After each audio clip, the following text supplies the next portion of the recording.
Hello everyone, and welcome to my return trip to Final Fantasy IV. Hold on, let me make sure it's the right one. So quite a bit of stuff happened last time. We saw not one, but two heroic sacrifices, although one of them, in Sid's case, he survived. We also got Kane back in our party, who turns out to have been mind controlled by Golbez. Rydia also came back as an adult for spending time in the Land of Summons. We also visited that aforementioned Land of Summons, and we got a bunch of cool summon magic. It turns out we are sort of stranded underground and need to find a way out of it, so we can basically encounter Golbez, who's like on the surface world. But in the meanwhile, we're sort of checking out some optional dungeons around the area. In this case, the Sylvan Cave is believed to be rumored to be home of the Sylphs, which could be another summon type. Wow. Let's see what Angel Arrow does. Oh, confusion and effective against giant enemies. I don't think anyone else do well with. Let's see, 54 to 16. Yeah.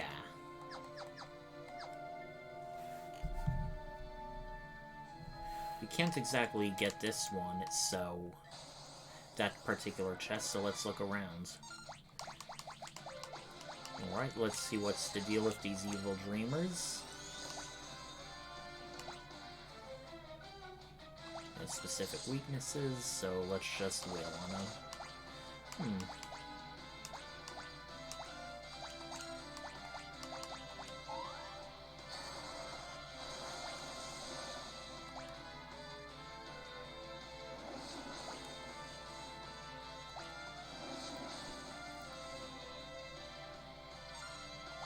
Nothing we can't handle.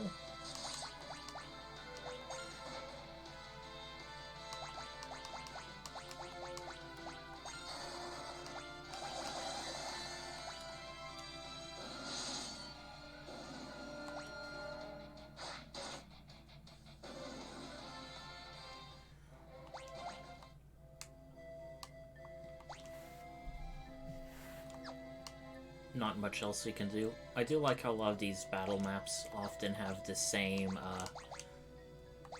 background design as the areas where we're going through. I know most Final Fantasy games try to be consistent that way, but like, even like the weird, like, I don't exactly know what you'd call these like roundish tiles.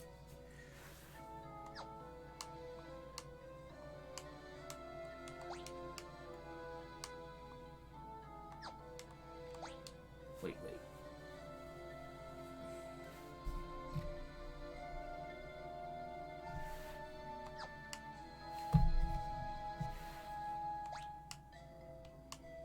I think we took a wrong turn somewhere.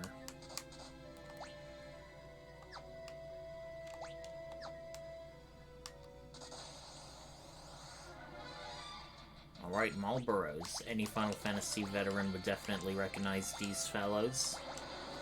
Okay, Bad Breath is probably going to...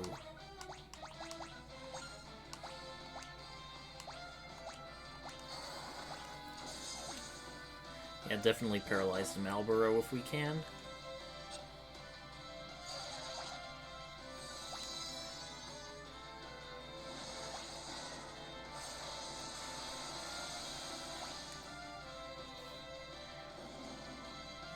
Nice, a one-hit kill on all of them. Really glad I got Bahamut. Okay, yeah, this is where I want to be. And there's a little secret to the right. I also looked up Prey, and it's kind of useless. It basically, if it does hit, it basically restores an amount equal to that of a cure spell. It's not like Paula from Earthbound, who can have a variety of nifty effects. And it looks like I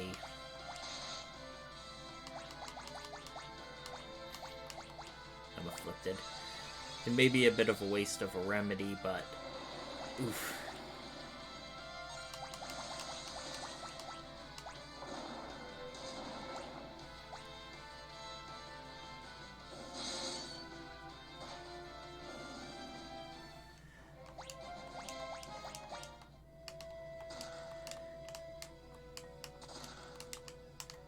Can we go further north?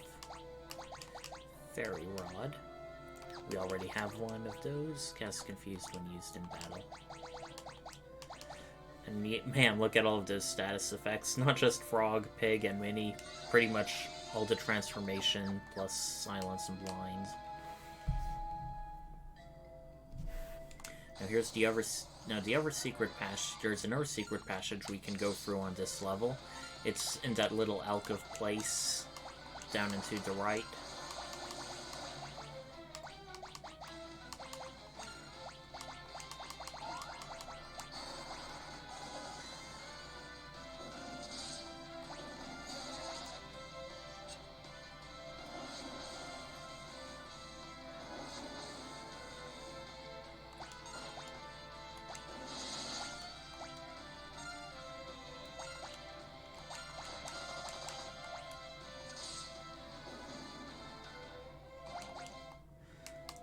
Rosa packs a good punch with the bow.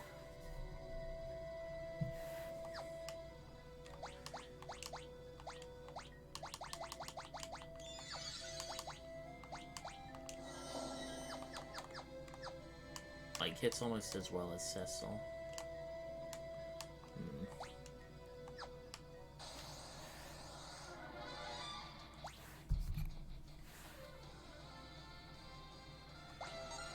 Okay, this Bog Witch can turn your party into frogs. I forget exactly what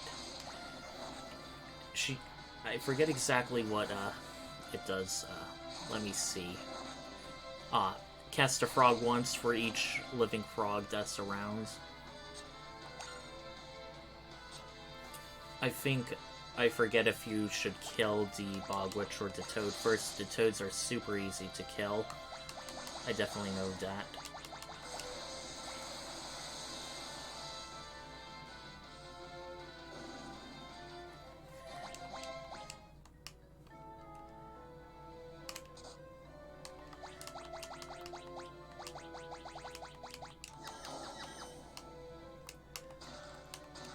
Nice chests. And a remedy to make up for the one we lost.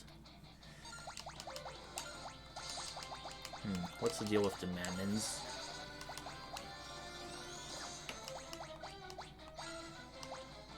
Vulnerable to fire. Okay, that's easy enough.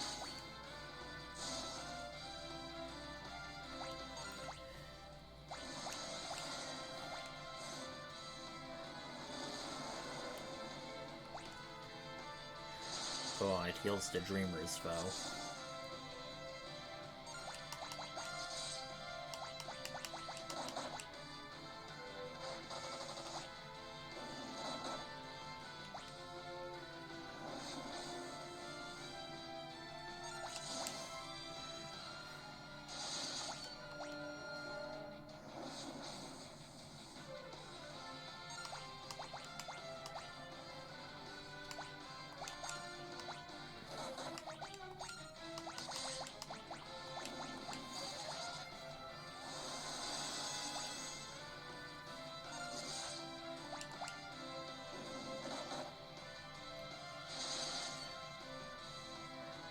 Edge and Riddy are getting a bit low on hit points. I'll be sure to heal. Oh, it's Kane as well. I'll be sure to heal him after this battle. The enemies here are notably a lot... I wouldn't say tougher, but they can take a lot more damage without falling.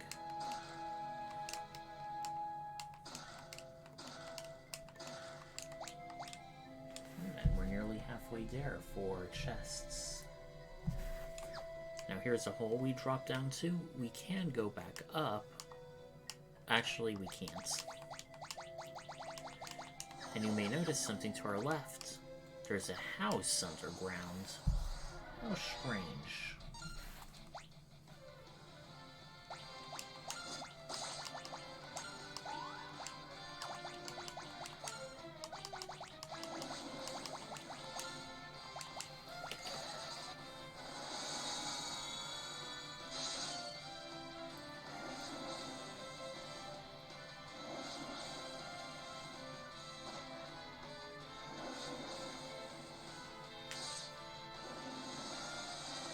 Hopefully they don't absorb ice. Nope, it's something they're weak to, thank goodness.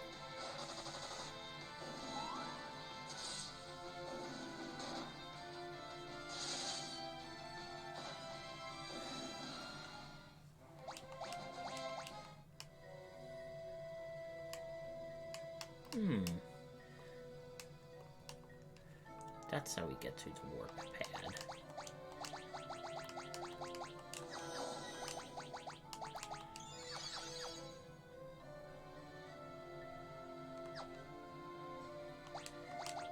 Alright, let's top Iridia off with a dry effort. And edge with a normal one. Uh-oh, back attack. I like how the witch says ribbit and not toads.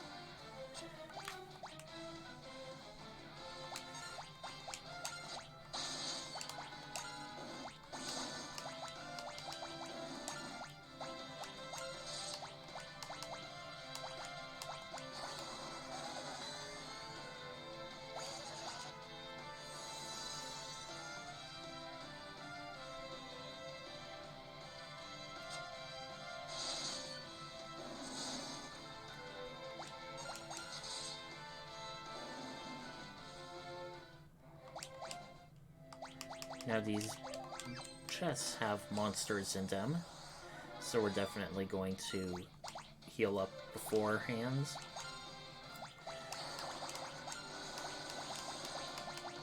And since I have the magic points to spare, I'll try and speed things up by one-shotting them with Leviathan.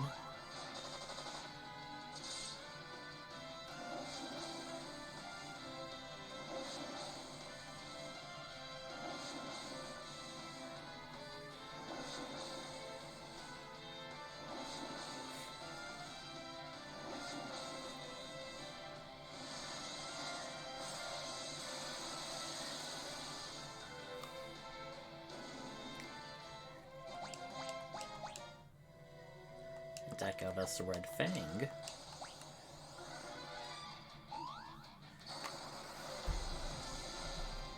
The other chest will have various types of fangs, plus some weapons. Uh-oh. Yes, tsunami them all before they can confuse our party even more.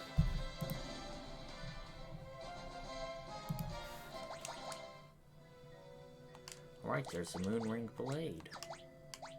It's a throwing weapon, and only Edge can equip it. Let's see how good it is for him. 32 plus 90, 40 plus 85. Yeah, it's only a slight drop or decrease.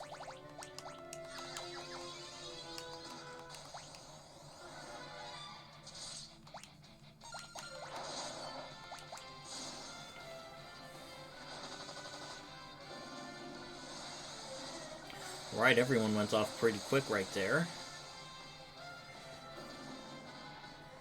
Yeah, nothing else really beats Leviathan damage-wise. And the funny part is, it's far from the last summon that we can get. Well, not necessarily story-related, but more like optional content.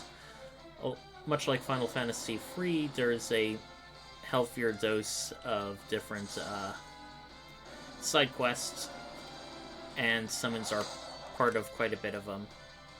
Oh god.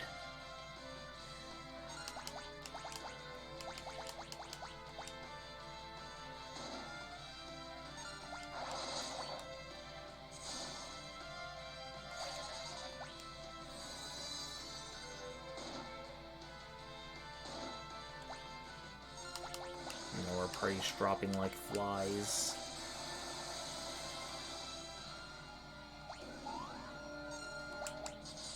Wow, even that Marlboro survived Bahamut. Okay, we got an Avenger.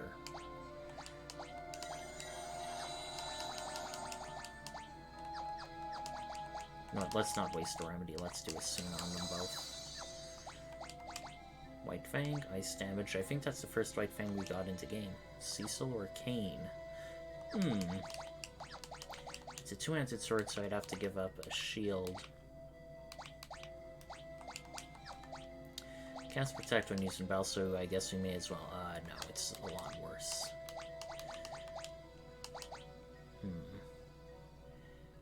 Yeah, let's give it to... Wait.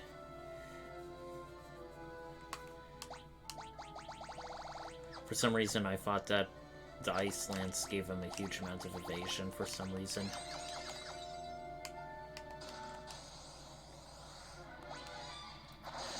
I realize this may be taking a while, but on the other hand, I want to be a bit completionists with these chests. Oh, I see. The Avenger, it automatically causes you to be Berserk, not for you to cause the enemies to be Berserk. On the other hand, Kane really jumps, or can only jump, and that's really the only thing he can do. It's like an aerial physical attack. The question is having him be on Berserk at the expense of jump worth it? I kind of feel not exactly.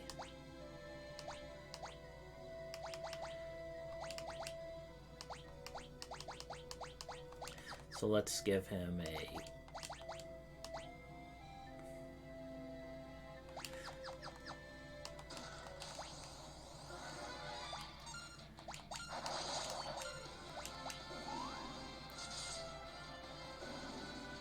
Wow, that was easy.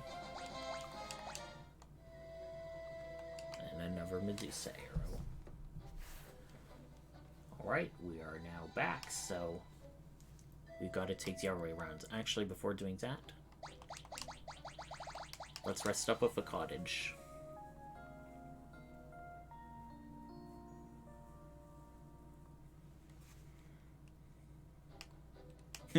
He did a little fist pump.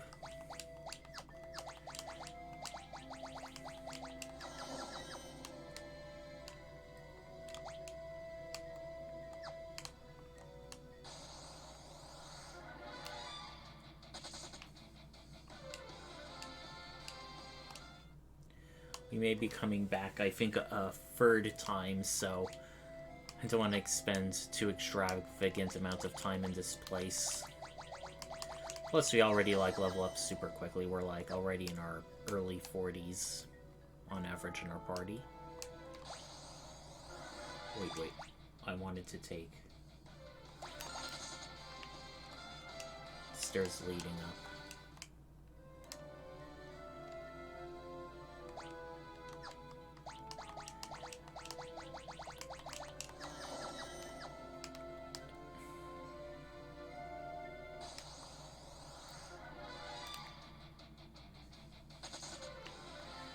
Right, there was a bit of a delay there. Okay, so there's two chests to our left. I think we can get that chest in the northeast corner via secret passage. Man, this dungeon's full of them. Okay, another cottage, 1,000 gil.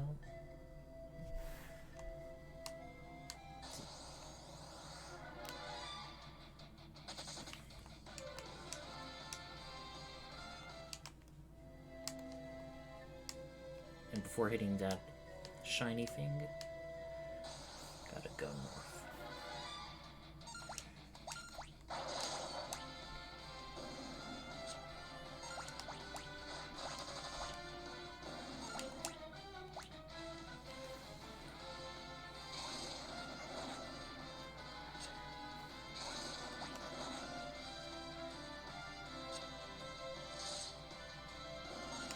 Just out of curiosity, let's see what happens if we kill the frogs first.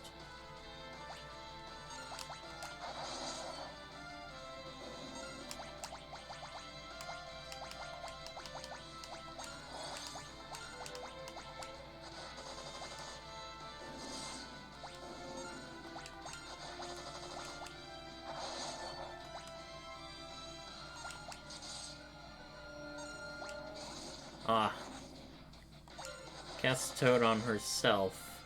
I suppose that's one way to auto-win this battle. Okay, an elven bow. Pretty sure it's not going to be good as Yochi's bow, but ooh. Cast Shell when used in battle. Now that's pretty useful.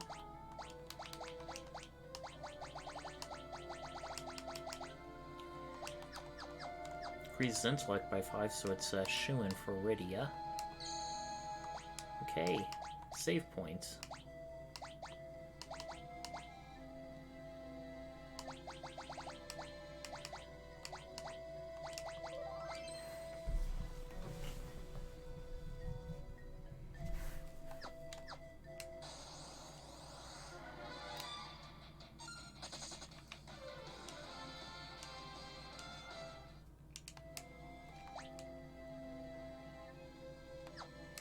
Now let's take these stairs down. Slowly but surely, we're getting to the mysterious house.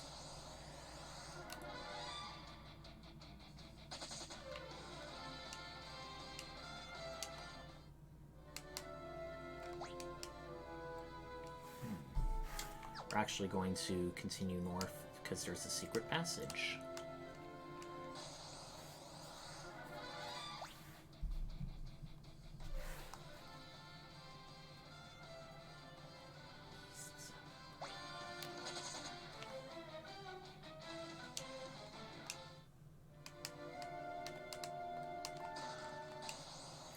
Triggered monster battle. Nothing we haven't fought before.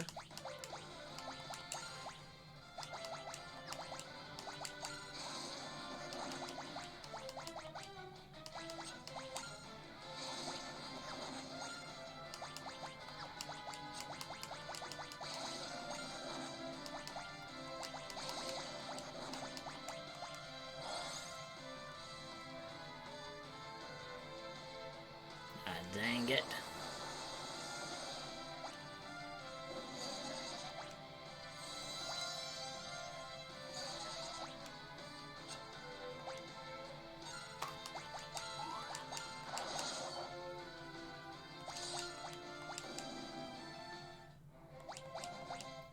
So, what is in here? A mage masher.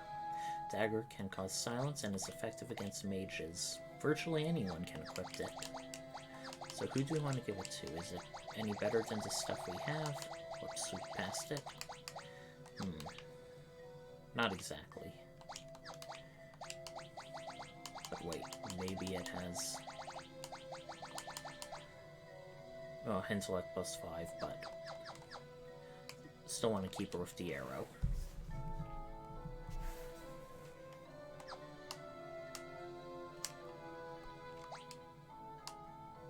We actually want to go into the middle staircase first. Okay, I guess we'll fight this particular battle for the sake of it.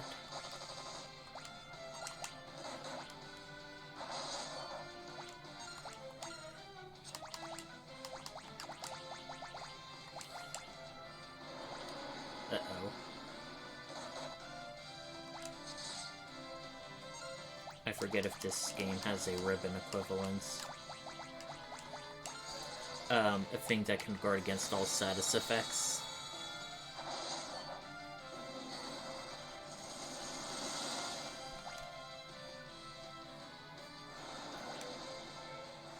Oh wow, berserk on our physical fighters. I'm shaking in my boots.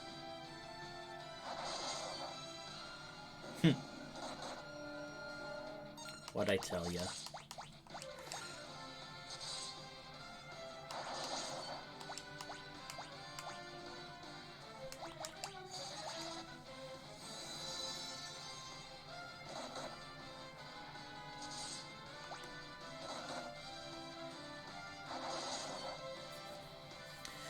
After these optional dungeons, I'd say we're probably at least 2/3, maybe even 3/4 through the game.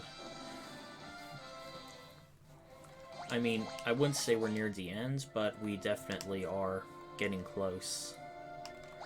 I'm just being a bit of a completionist with these things. And of course, there's also all the optional encounters and things.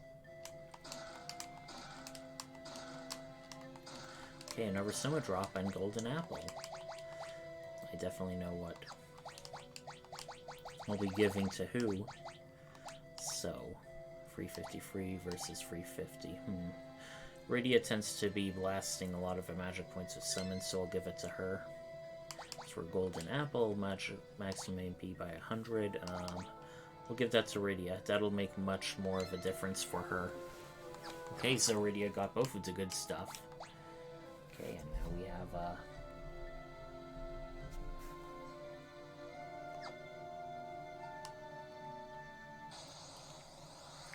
we just have one more chest to find.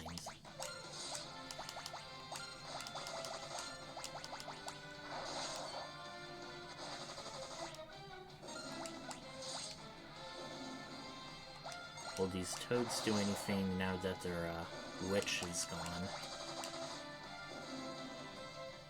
Guess not. Also, this blood lance isn't really that strong, so we're definitely gonna give King something good. Let's give him a poison axe. That should really increase his thing. Ouch.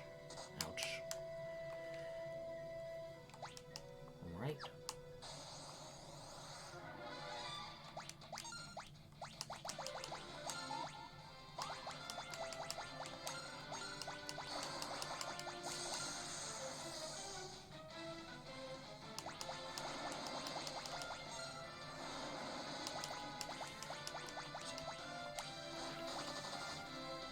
Oh, actually, that's a pretty good amount of damage.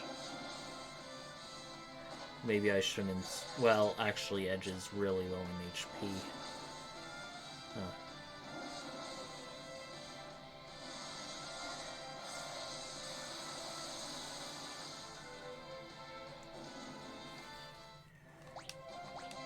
Alright, Radia.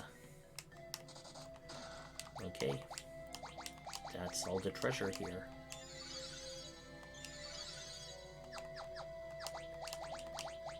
And one last float.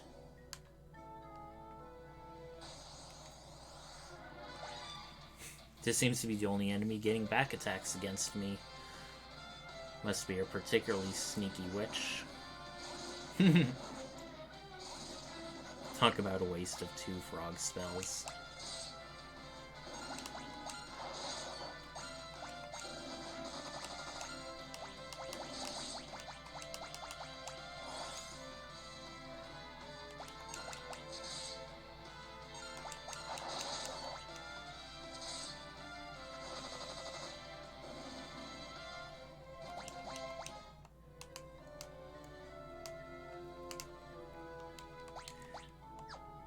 Arrived at the house. More enemies to fight.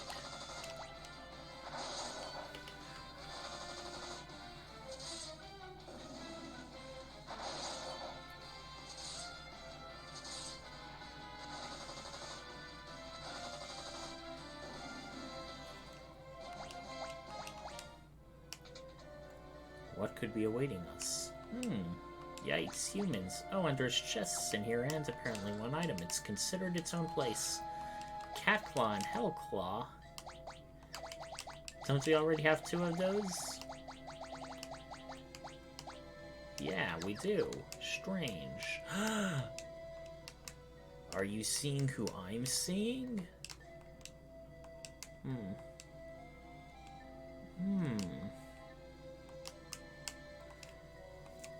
Oh no, well, at least he's alive. That's a good sign, right?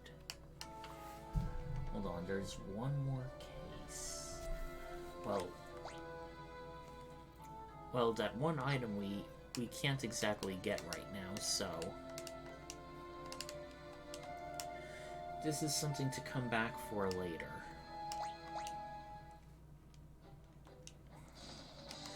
Without further ado, let's go to the Sealed Cavern. Our third cave dungeon in this foray in the underworld. Ooh, pretty spooky looking.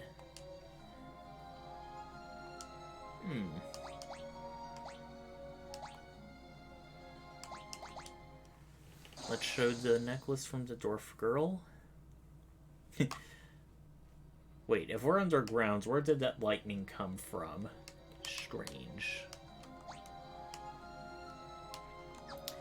This introduces a bit of a new thing. Rope climbing. Not really the biggest deal. And you cannot trigger encounters when on a rope, but it's an interesting little thing. Miss Vamp. That implies there might be a Mr. Vamp in this dungeon. Wow, she's weak. Only 1 damage. This is a non-optional dungeon. I guess it makes sense that the monsters here at least would be a bit weaker.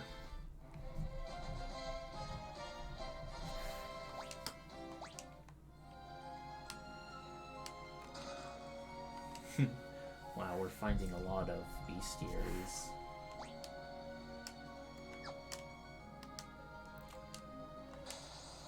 Here's another thing in this dungeon. A lot of doors here are actually monsters that you must defeat in order to pass through.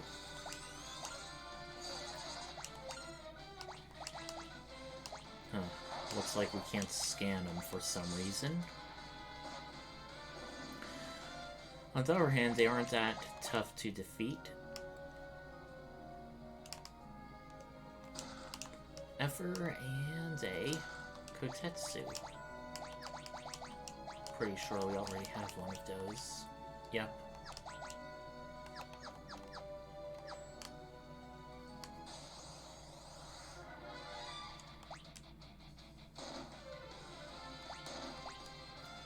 Ouch.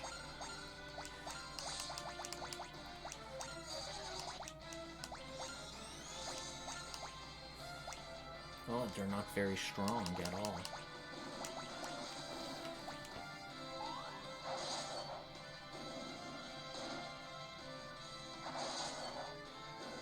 Yeah, we can easily one-shot them.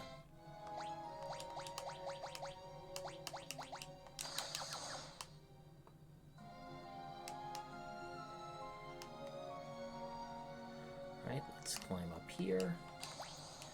Another door monster. Yeah, it's definitely scan immune.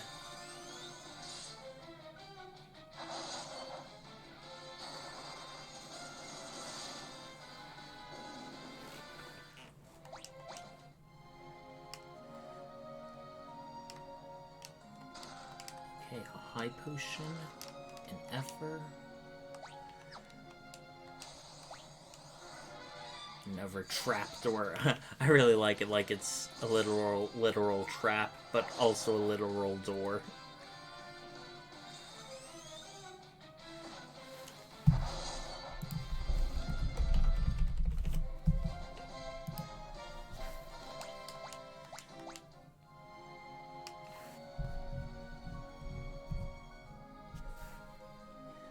In case you're wondering why it searches you, well, that's a preview to a later attack.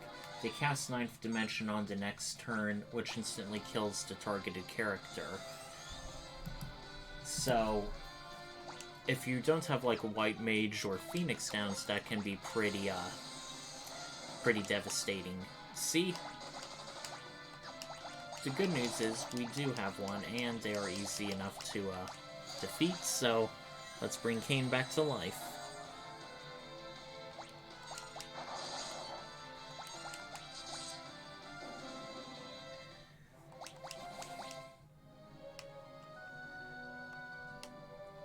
Yep, just empty rooms. Oh well, we could use the experience.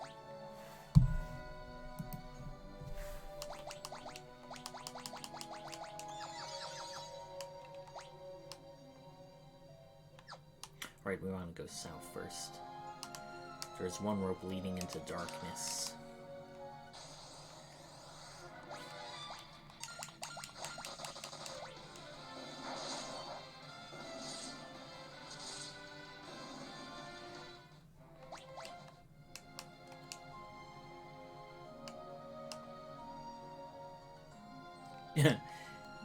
Once you realize there's actually nowhere to go, you climb back up automatically, so that's kind of funny.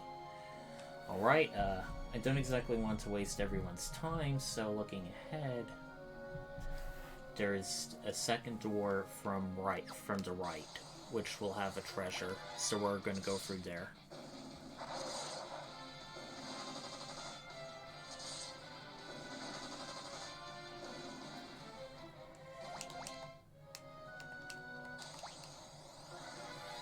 Let's see if we can take it down just using physical stuff. What the? Okay, it transformed into a new monster, huh? Definitely has various tricks up its sleeve, but nothing we can't handle. And we have here a light sword. Of course it's a Cecil only sword. Let's see what it does. Strength and spirit. But on the other hand, lower stamina. Let's keep the sword we have now.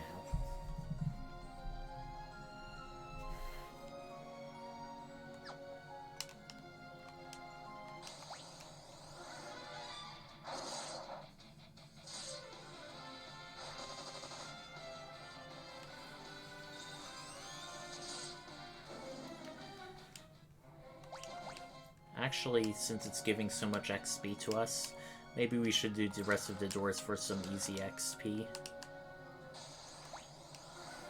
Because let's just compare it to 30,000 we get from these monsters right now.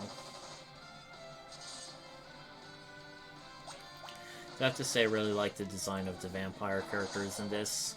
It's kind of funny, like, they're upside down, they have their arms folded saying, oh, you're some big tough adventurers, you think you're gonna pull a fast one on me? I feel a bit guilty having, like, all these items that can do single-use magic, but since I already have, like, Rosa and Rydia, it's like, it feels a bit superfluous. Like, unnecessary.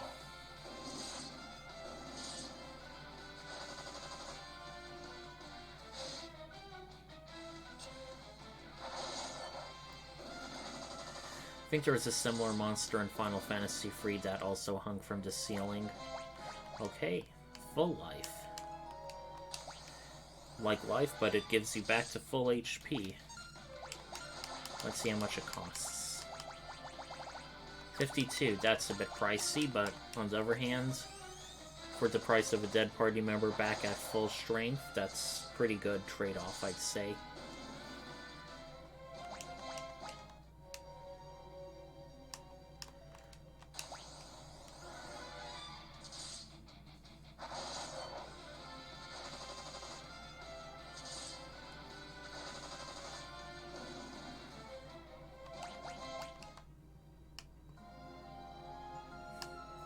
This is giving me some Final Fantasy II vibes, when almost every dungeon had, like, doors that led to, like, a deserted empty room.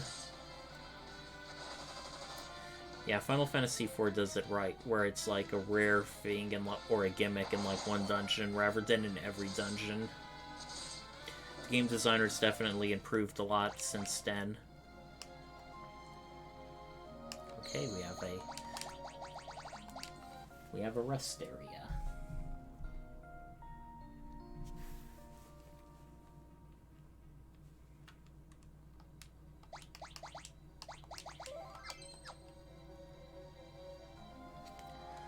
Right, we're not exactly at full magic points, but we are full hit points, so we can easily keep going.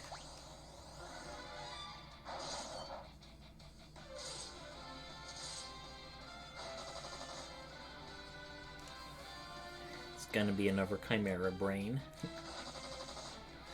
Very weird name for a monster, by the way. Don't know what the dealio is with that. Okay, a Black Cowl and another Kotetsu. Can be equipped by anyone, but who to put it on?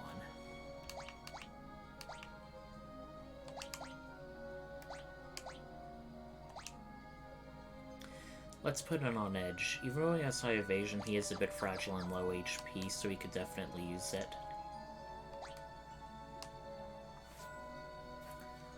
Right.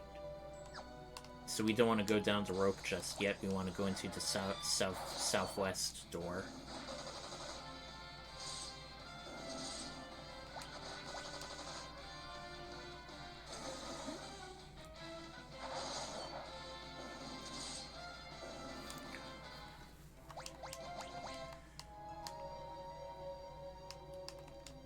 And of course, it's going to be another trapdoor. These are the only this is the only dungeon where these monsters show up. So it's not like something that's going to be the new normal from now on. Iridia finally has learned all the black magic elemental Aga spells. Hey, there's a...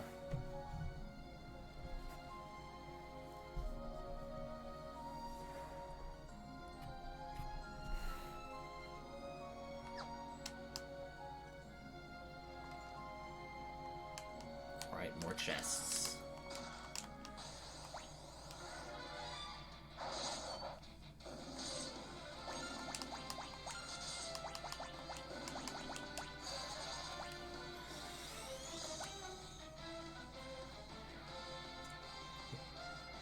Vulnerable to fire and holy. You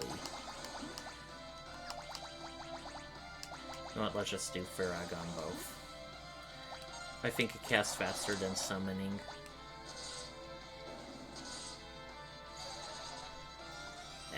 Didn't mean to do that again.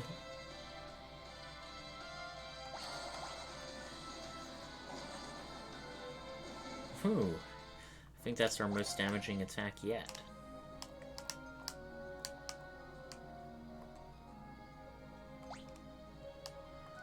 Okay, looks like this area is further down.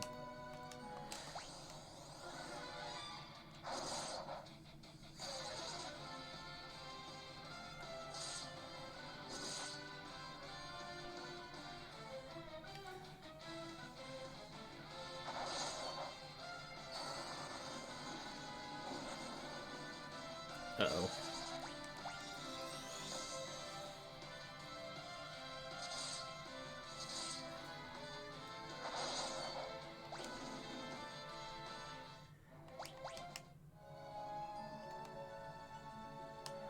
Another empty door.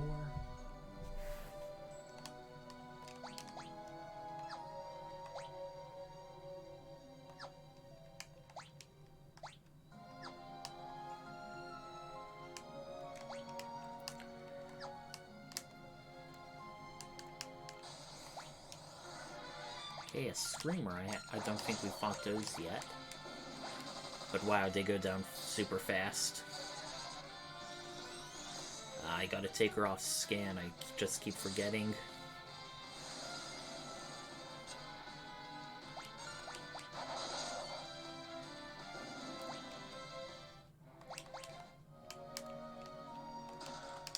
Okay, Bell of Silence. Same effect as Silence. I think they're starting to run out of ideas for single-use items.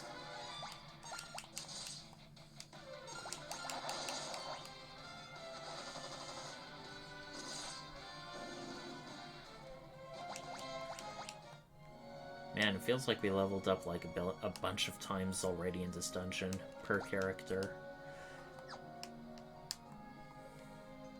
I like how they do that.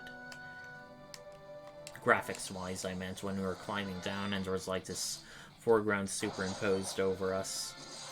Really made it feel like a circular hole. And here are our last chests. Dry Effer and an Ever X potion. Well, in X potion. I think we already have one in our inventory. And more easy EXP.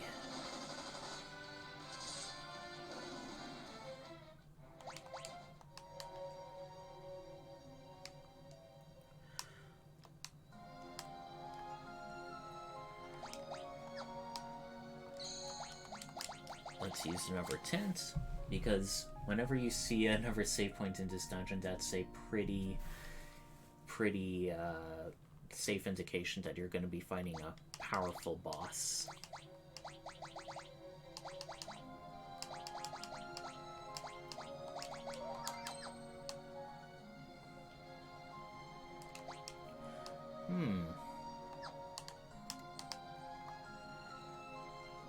we can't climb down either of those ropes. And no random encounters either. How fortuitous or auspicious.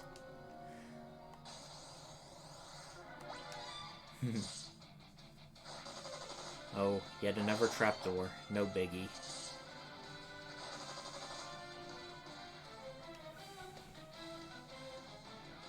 Oh, that's a new enemy, a yellow dragon. Ooh. That didn't deal a lot of damage. Okay, it seems to counterattack each time. Wonder if it'll counterattack it. Never mind. I was gonna scan it to see if it was weak, if it was still standing. Okay, before we check out the crystal, let's heal up everyone.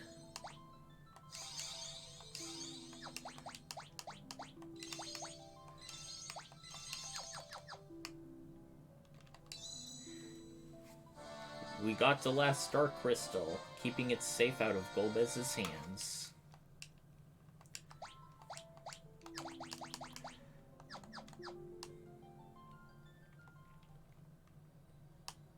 As we exit, one last trap.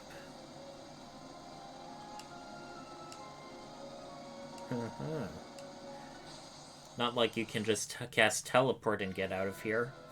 Ooh, this is not your typical boss music. This was a notable boss in the game because it was very hard in certain versions of Final Fantasy. Final Fantasy IV, I mean. If it got... the demon wall automatically moves across and the battlefield. It can do normal attacks and stuff, but if it gets too close, it'll do a special crush attack that, depending on some versions, can either instantly kill the entire party, one party member, and go back. Although I think in this version, it doesn't go back, and it does a super strong crush attack against all of the party members. Let's do Blink. On our more fragile party members. It takes a while to cast Leviathan, but I'd say it's worth it. Same for jump. We definitely want to get out a bunch of let's cast Haste on Rydia. Let's buff our most powerful physical fighters if we can.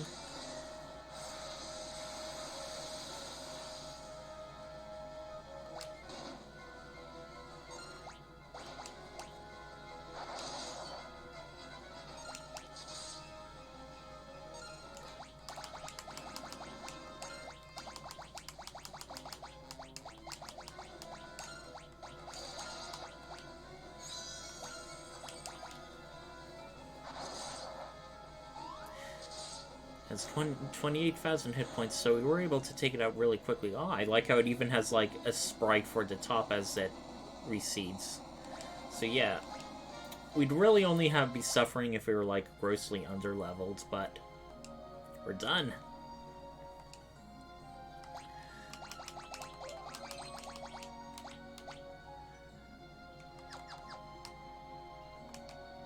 Let's blow this popsicle stand. Oh, I guess I can't cast teleport for some odd reason. Wonder why that is.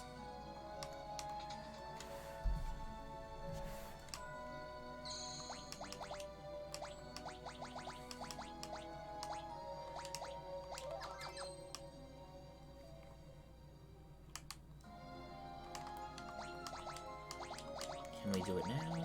No, we can't. Guess we're gonna have to go back the long way.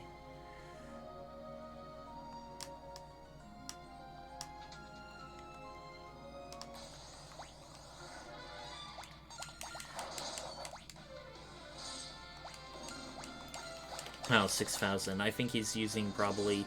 Maybe it's weak to poison. Given I'm using a poison axe.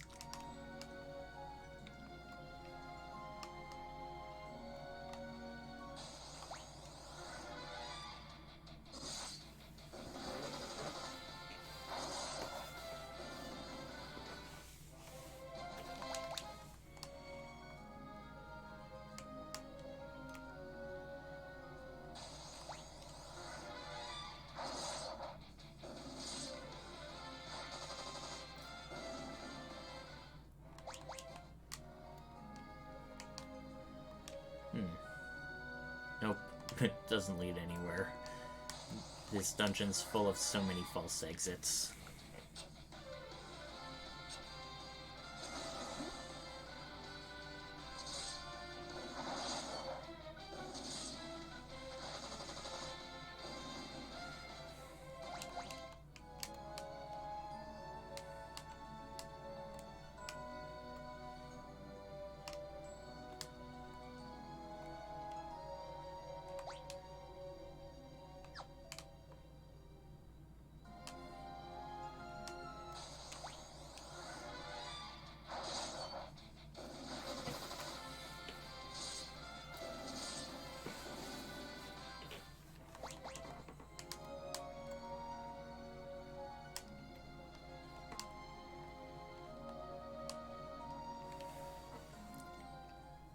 Uh-oh.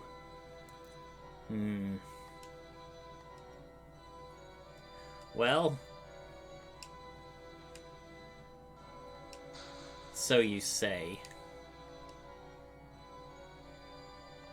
So wait, was Kane just pretending to be under mind control so long? Or did he get seized once again? Well... You know, even if he's a great friend, after getting mind-controlled by Golbez twice this way, I don't necessarily think you can trust him again, given how high the stakes are. And the rest of the party didn't even try to stop him, not even to, like, try and cast a spell or something.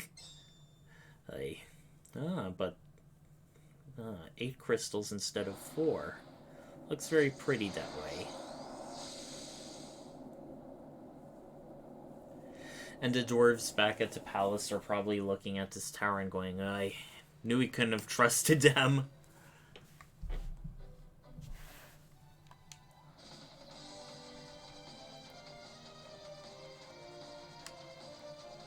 Well, I suppose we can deliver the bad news to the dwarves.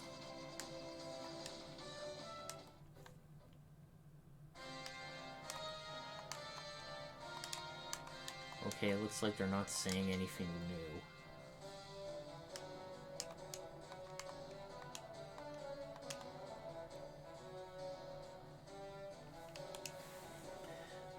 We lost this one too. The Lunar Whale.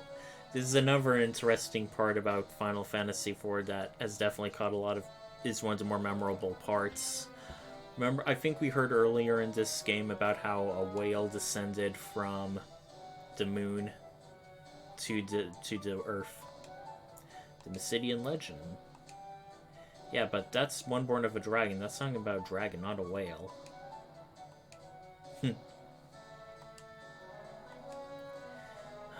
Yeah, we already told you, we praise.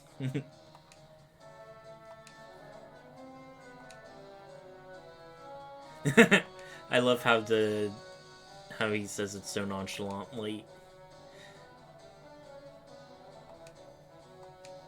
Once again, Cid comes to save our bacon.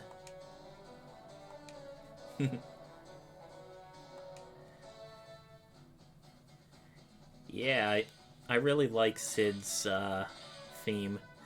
It's got equal levels of excitement and hopeful. It feels like you can tackle anything in your path when it plays. I think he's my favorite theme music in this game, along with the main theme of the Red Wings, which I think is Cecil's main theme. I like that one too. And of course they're just spinning around to, like, simulate, like, them talking about whatever. And he's now asking the ninja to go and help. And Cecil's just staring off, thinking, oh, what shenanigans are they up to now?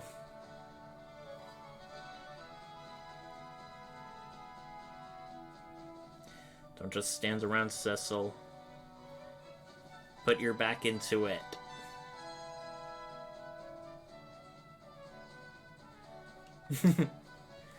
Really works himself to exhaustion.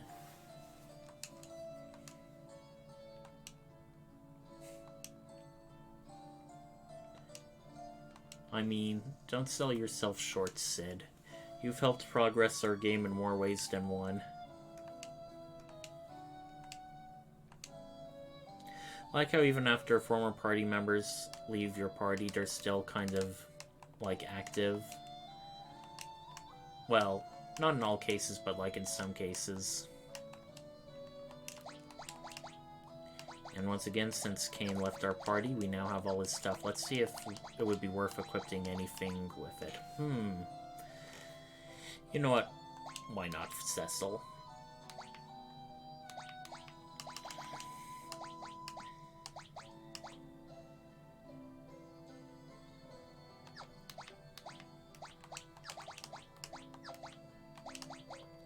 I want to do a Sage's Miter. It has a decent increase on just about everything, so yeah.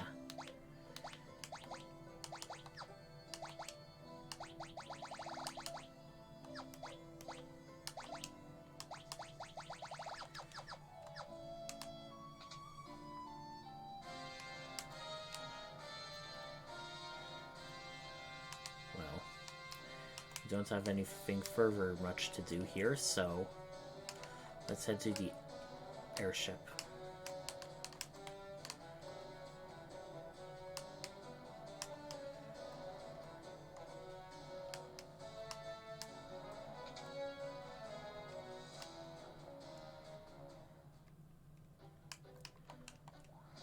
Alright, time for us to drill our way to the heavens.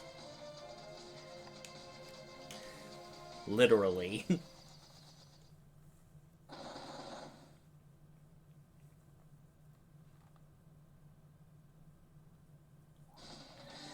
Yeah, baby. We can now go around with this new fancy drill ship. And since we are at the Land of Summons, let's make a stop back to a familiar place.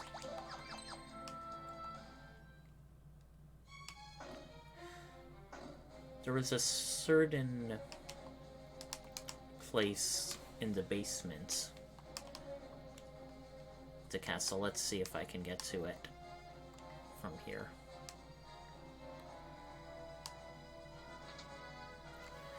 Apologies, I forget exactly where it is, but I think it's in this northwest tower. Oh, it's not?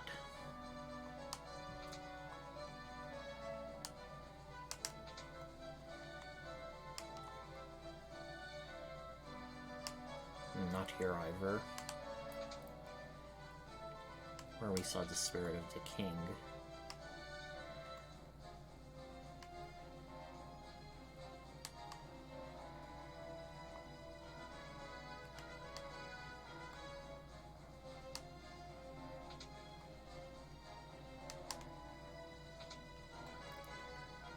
Ah, here it is.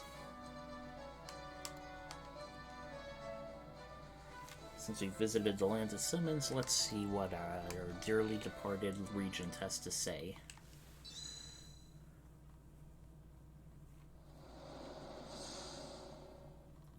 Your Majesty. The summoner that follows you will be able to call upon me whenever my help is required. Call on my sword and it will be yours. Of course, we have to have a boss battle before we get a new summon. And this summon is Odin.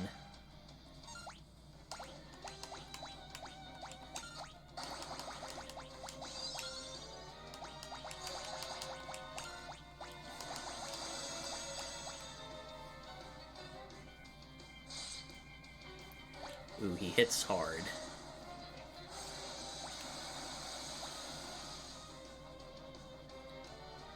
But we hit harder.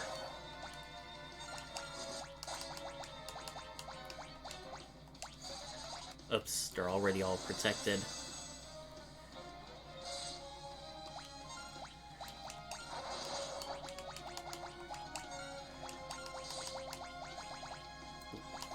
Let's cast Haste on Rydia.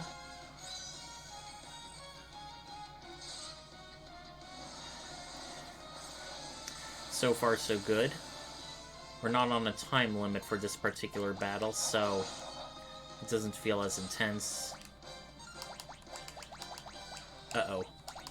He just raised his sword. That must be a sign of something. Oh well. Easy peasy.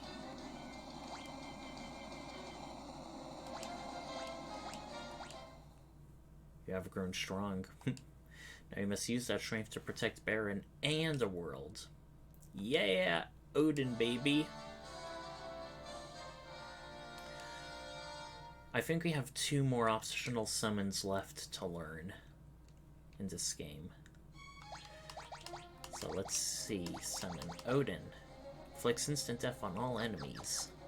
Useful. But so far, Leviathan's been powerful enough to more or less do the same thing, so it's a toss-up. I suppose it will depend on, like, whether they're weak or absorb water or not, too.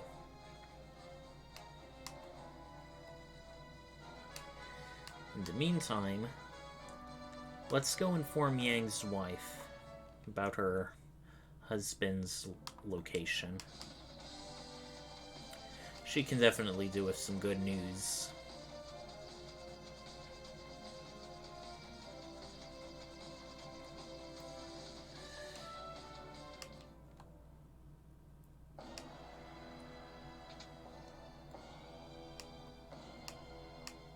Let's continue northbound. Should be, I think, the right tower, if I'm remembering correctly. Nope. Wrong once again.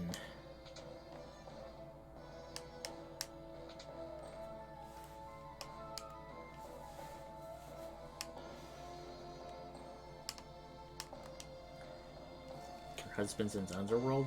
I mean, would we lie to you about something like this?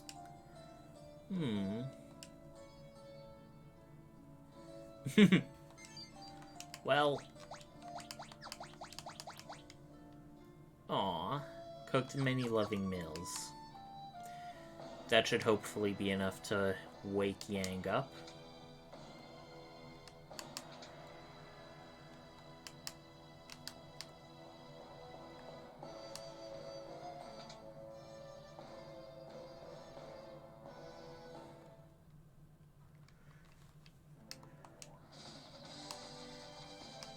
So once more, we're going through the Self Cave. But it's for a good cause this time. Oh, wait. Before we do anything, we want to at least turn in that rat tail we got.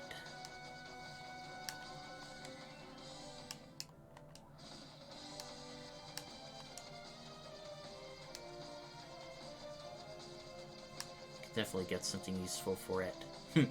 So many different things to do now that we've reached the surface world.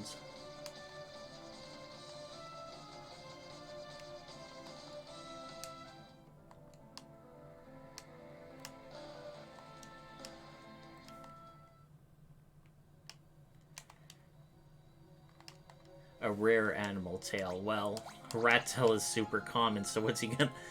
He really had that much trouble finding rats. And he trades it for a super rare metal. Alrighty, we have adamantite. There's definitely someone we know who can use this legendary metal. And they're also in the underworld. Saving ourselves some trips.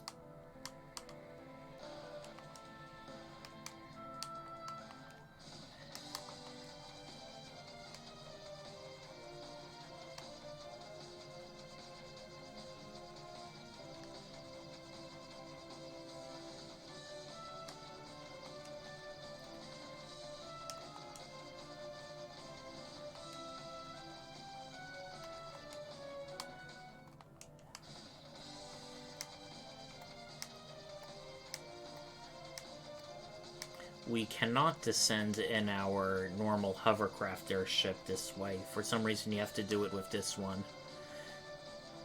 Or maybe you can, you just can't fly over the lava because of the heat, one or the other.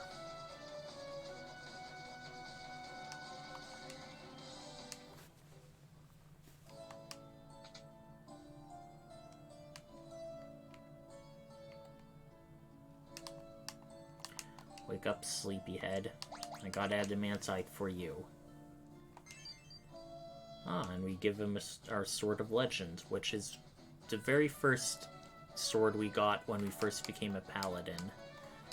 I knew it would come in handy. So, we've got to return at a predetermined time in the game, so he can give us an even more powerful holy sword.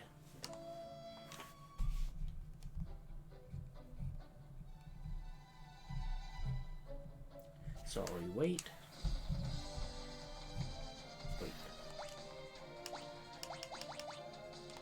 There's actually one more thing we could get in here.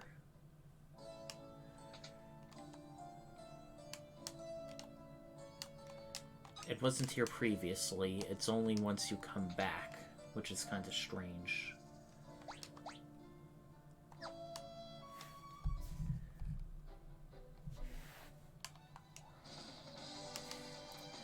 Now, without further ado, let's go back to the Sylvan Cave, and that is, yeah, in the far northwest.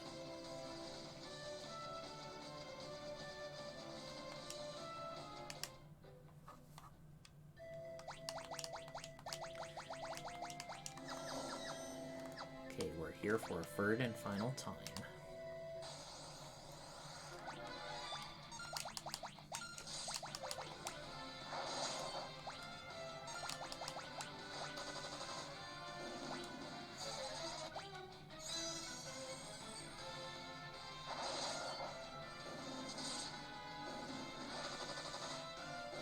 Easy enough battle.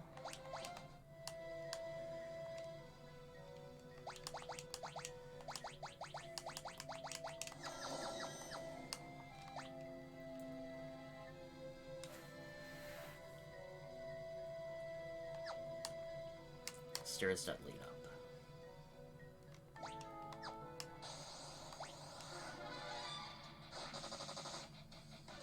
Okay, I'll take more than physical attacks to defeat them.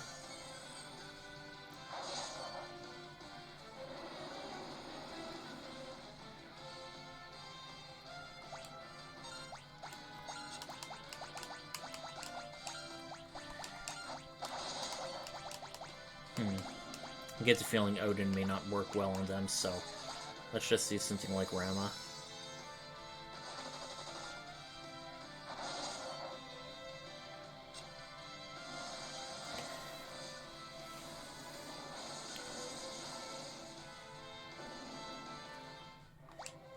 Alright, Rydia learns Quake. We already have Titans, so that's not exactly super needed, but it's more for completionist, I guess.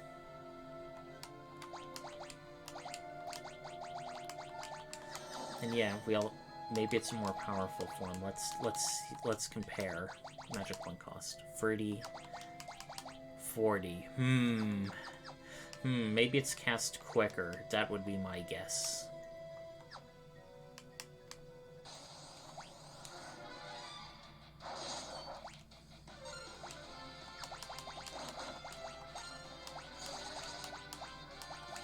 Just for fun, let's try and summon Odin. Hopefully she doesn't get bad breathed.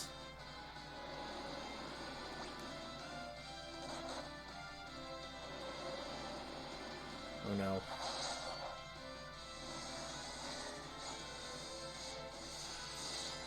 Oh, of course he didn't cut down the Marlboros.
upright area.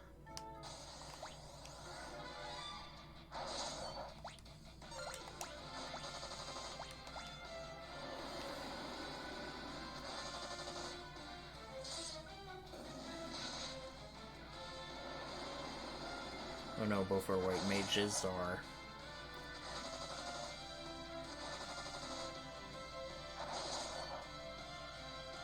Let's take him out quickly with a powerful summon before things get too out of hands.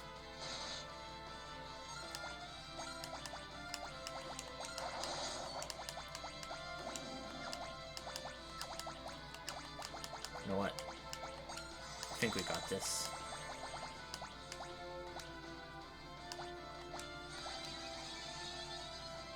Even the frog has a low HP animation. It's very fragile looking.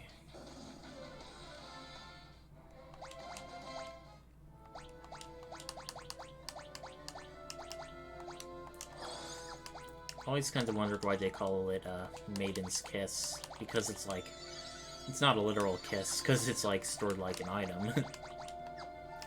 Don't exactly know why mallets cure mini either. That's been an item in other Final Fantasy games for the mini status.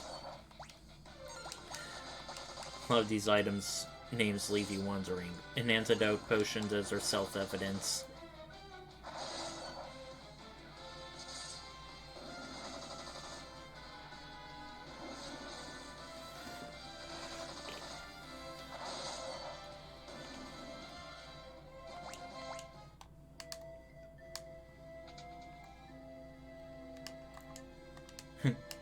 Hey, we've been here before. Why are you acting so scared? Let's use frying pan. Conk. You would have thought to, instead of hitting Yang with it, to try and waft the smell of food over.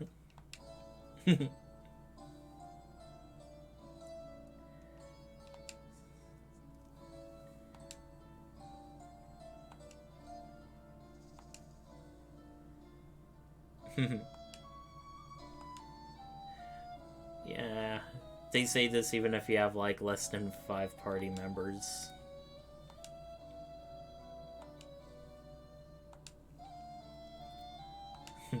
He says that so readily. Place instead. Haha. So technically, we've got some new followers out of this rather than Yang. Fair trade-off. Now let's check out Radia's summon. Sylph, cast Whisper, which absorbs an enemy's HP to all allies. In Final Fantasy V, this was one of the beginning level summons, but in Final Fantasy IV, it's one of the sort of optional ones. What if Yang dies? Well, he shouldn't die in your care.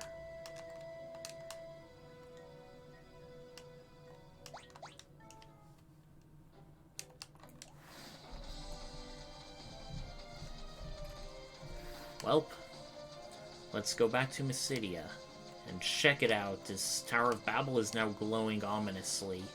Not a good sign.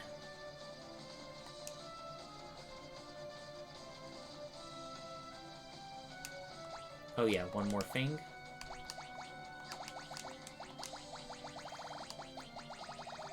Let's see if it's in our inventory. It should be. Huh, guess it's not. Weird. If you were to... Oh, never mind. We actually have to head back to Yang's wife to complete this quest. So yeah, we've got to inform her about Yang, and she'll give us a weapon that's simply called Knife.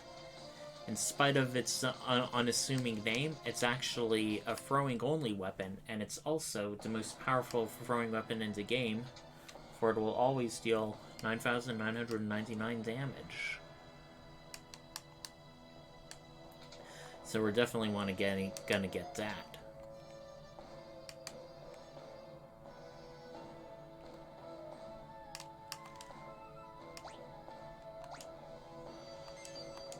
Trial not to worry about me.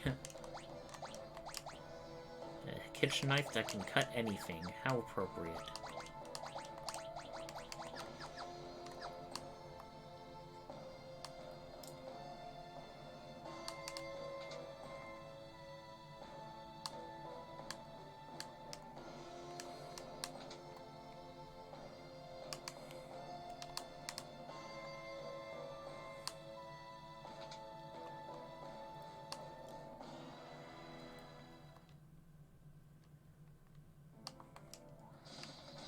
Right, let's head to Mysidia, which should be a short trip north.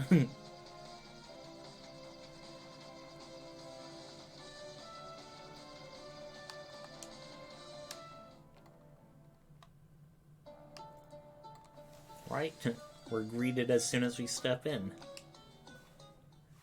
And we're teleported right there. And we hear the prophecy again. One born of a dragon, bearing darkness and light, will rise to the heavens, over the land still. Over the still land, the moon's light eternal brings the promise to earth, with bounty and grace. See nothing about a whale in there.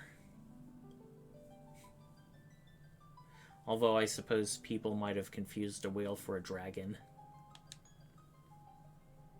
Right, everyone pray except for Cecil, who's just going to stand and watch. Really pulling your weight there.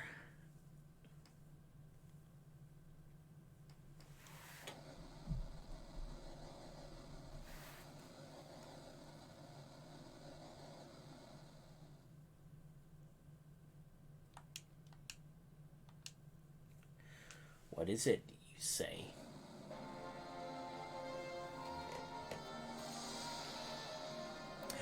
It is a whale.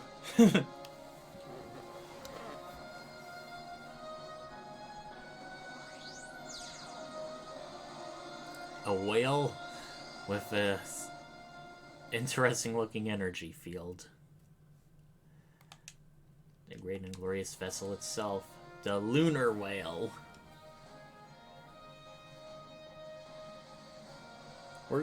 We can use that to travel in space. Dang, just after we got the driller ship, the game just throws another vehicle at us. This game has so many different vehicles, it's kind of funny. And then when you count chocobos and the black chocobo, so many ways to ride around the world.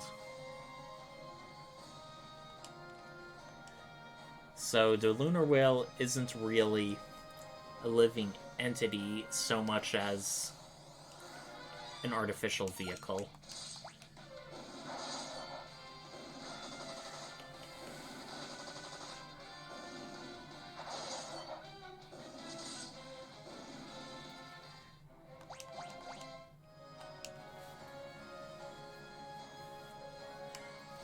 We can enter into it, and there is a place where we can basically heal.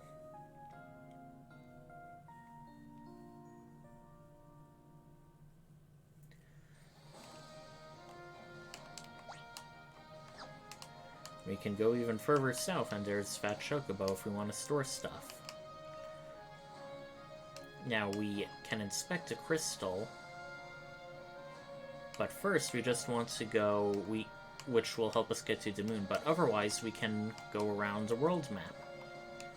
We don't exactly want to head to the moon just yet. There's one more place we want to check. Yes, we're going back into the underworld once again. For our holy sword should be ready by now.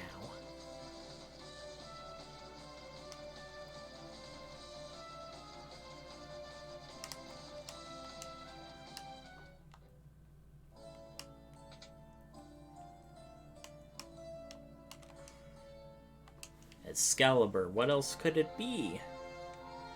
And we would get an achievement for building this sword. I don't think it's Cecil's strongest sword in the game, but it's one of them. Ah, hear that music.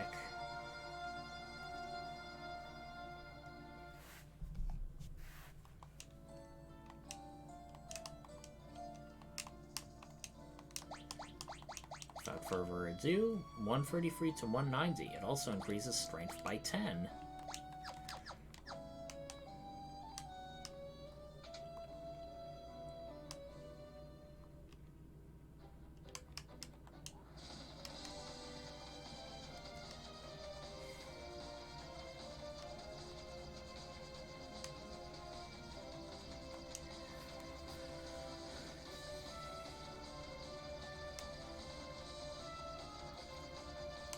sorry, it's actually to the east.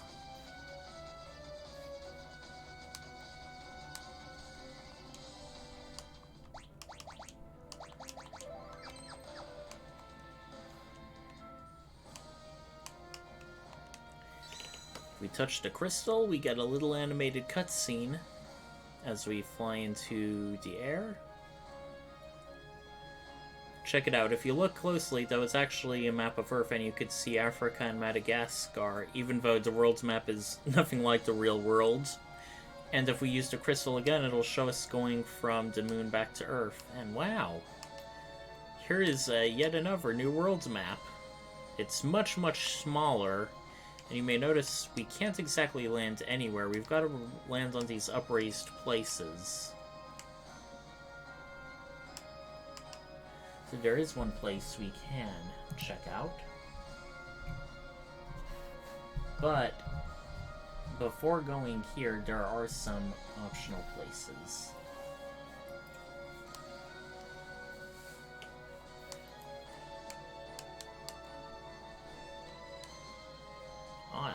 It's a bit tricky. You can actually land there even though it looks like the lower ground.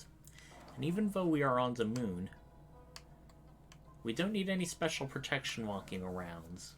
Because after all, this moon teems with life, and they need to breathe somehow. Looks like naming ways. Or whatever his species is. I have a Geishel whistle for calling Fat Chocobo. We can also buy elixirs here, which are super expensive, same for dry effers. At the moment, though, we want to buy a bunch of sirens.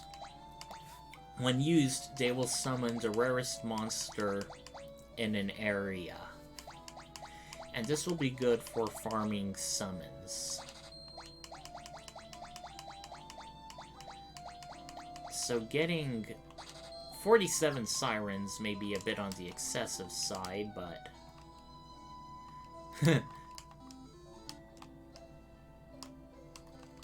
we are the Hummingways. I guess that's why he's called Naming Way, because they all end their name. Huh. Oh, Naming Way actually is here among them.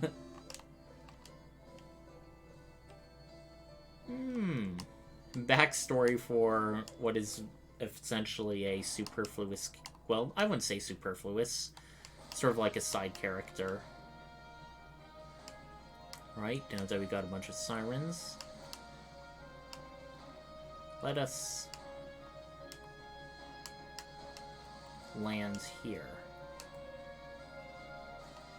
This is an optional dungeon, and I bet you can guess what it has. That's right, yet another summon. Dark Grenade.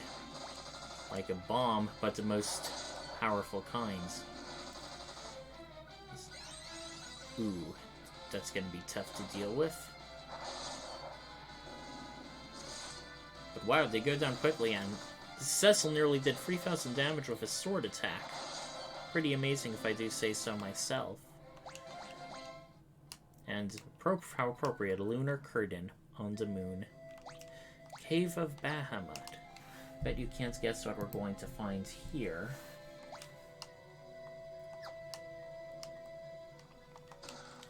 Genji gloves. Either Cecil or Edge can equip them. Who do we want to put them on?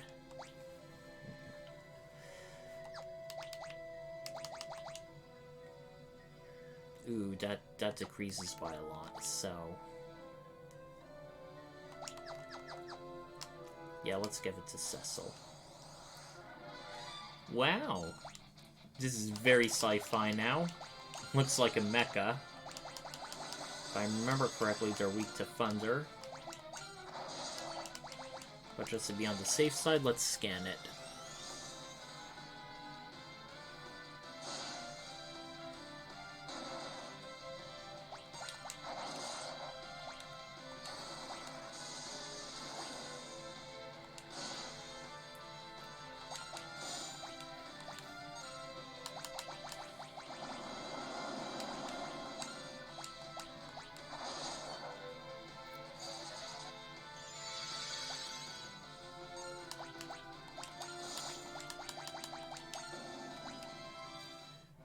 If I remember correctly, these giant warriors, if they either take way too much damage or remain at low hit points for too long, they can do a very powerful self-destruct attack.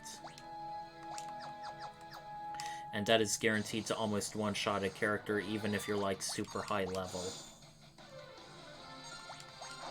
So it's a good thing we were able to take it out in time.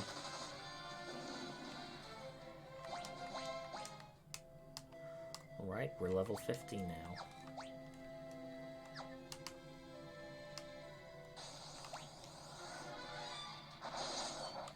You know what? We should not be attacking the giant warriors.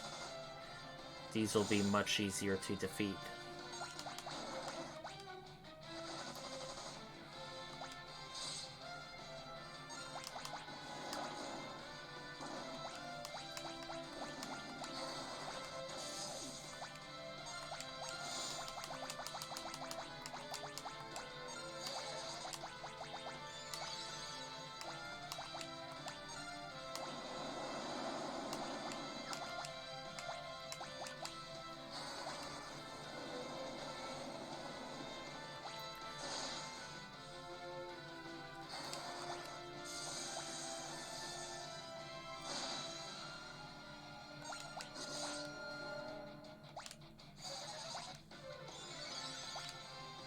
That was a waste.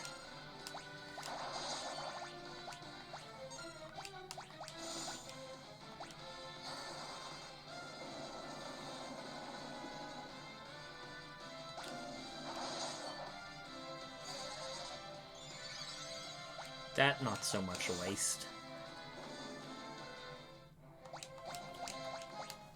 These enemies are giving quite a lot of experience. I like that.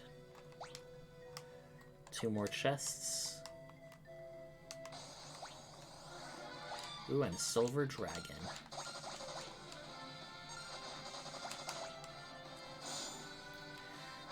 If I recall, this is going to be a pretty tough enemy, so it may take a few rounds to defeat. I remembered wrong. Genji armor. Once again, let's see.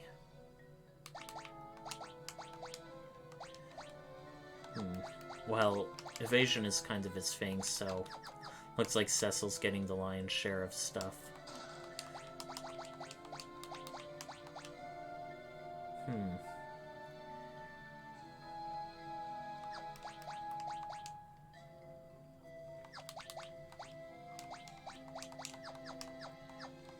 Now let's talk to this interesting and ominous-looking fellow once we defeat this silver dragon.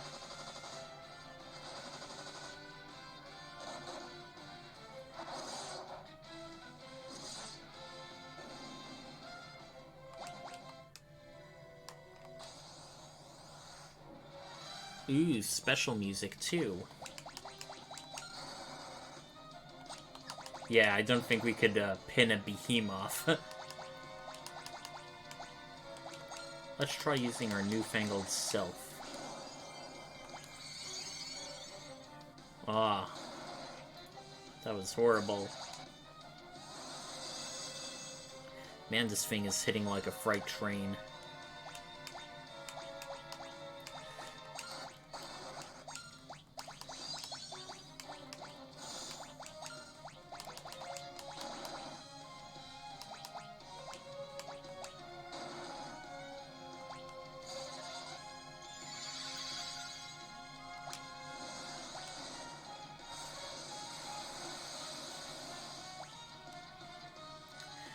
Ooh, that did not do very much.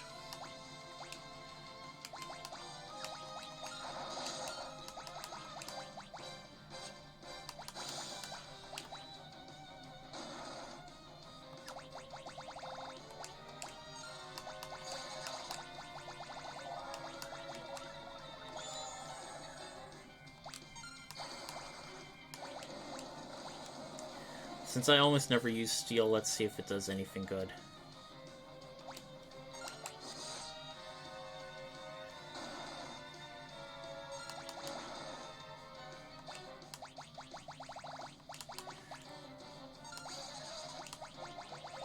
Pretty tough battle, if I do say so myself.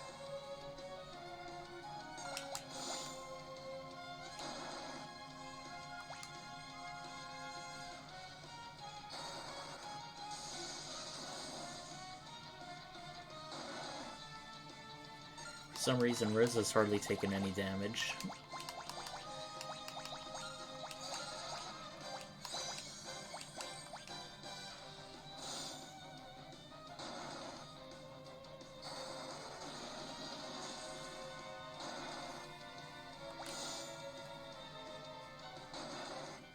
Jesus, how much hit points does this thing have?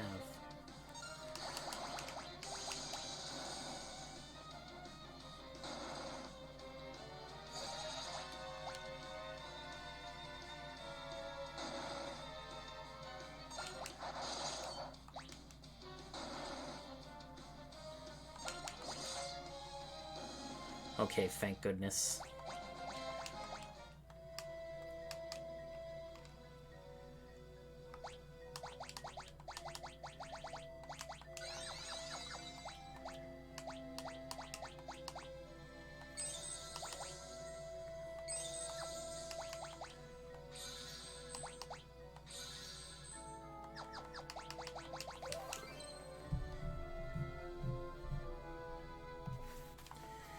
Has 23,000 HP.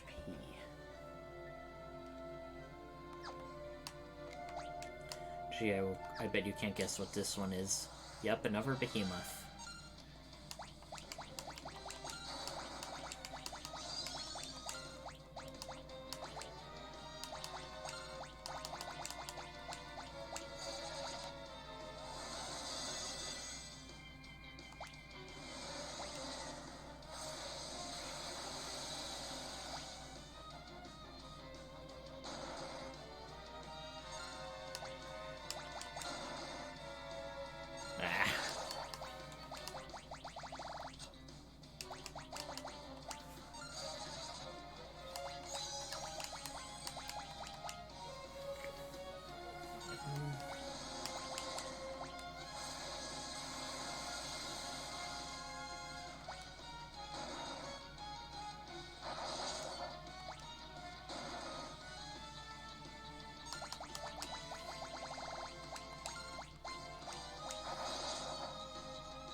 Okay, if Cecil can consistently guard... Oh, dang it.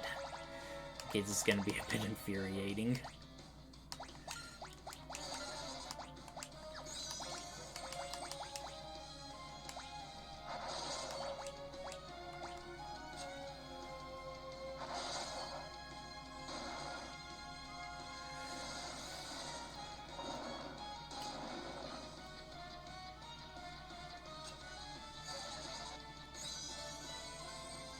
Waste.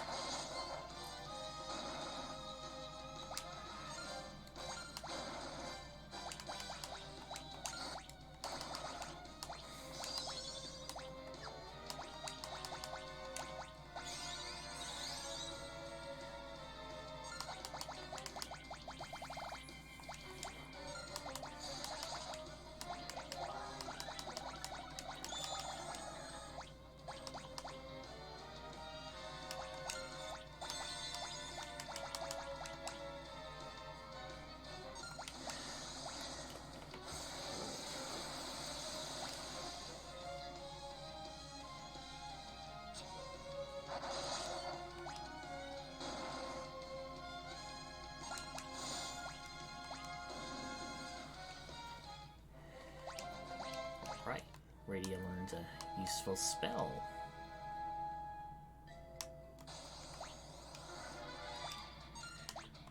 Pretty sure it's gonna be weak to fire, because it's an undead, and most likely holy as well.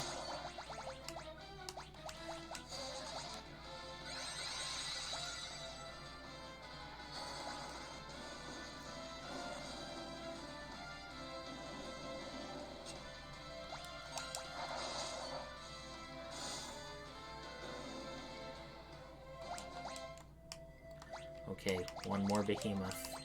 Then we're into home stretch.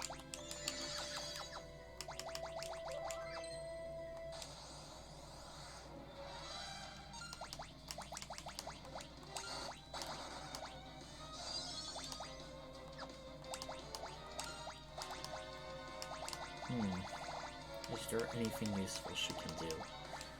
Well, let's see what happens if we do. Nope, it seems to be go big or go Leviathan.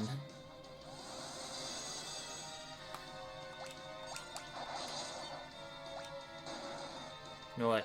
It would be much more useful than Protect to just cast Blink on Cecil.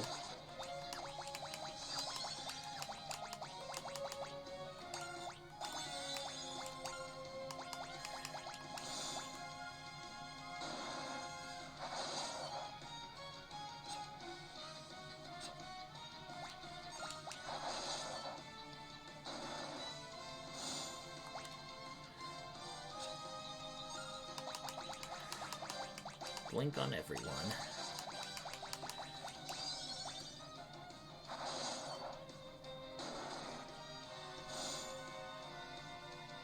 Time to reblink edge.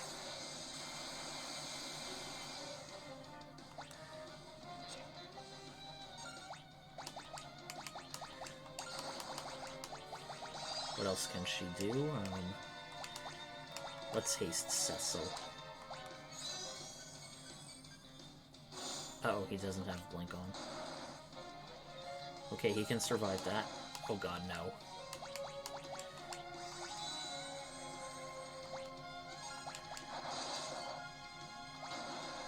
Nah. Looks like it's gonna have to be a full heal.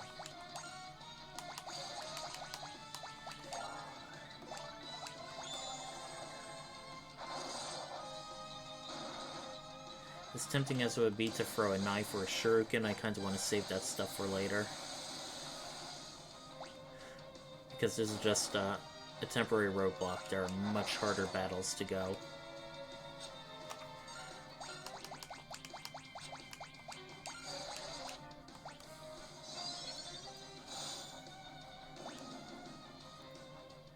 And it's defeated like a regular enemy, in spite of the boss battle music.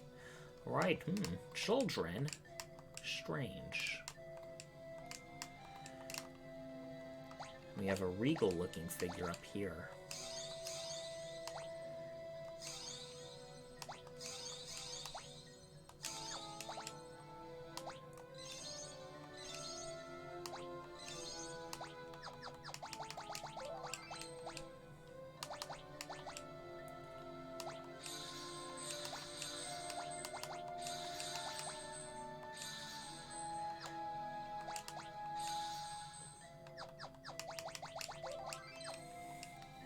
God of Summons. May have one Leviathan over, but that proves nothing. I, Bahamut, God of Summons. Ooh, yeah, baby.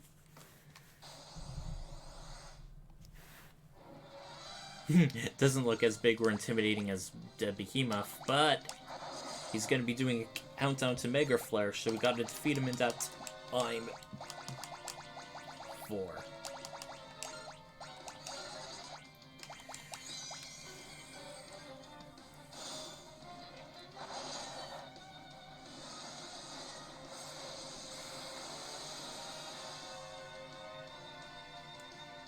3.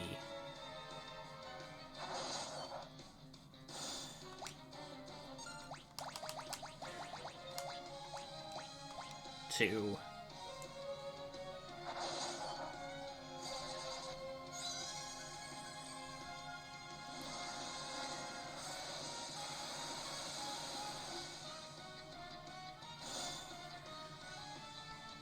1.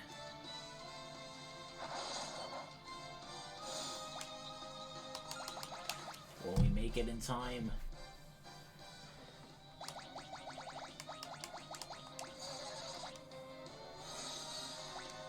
Yes, I'm casting Reflect for a reason.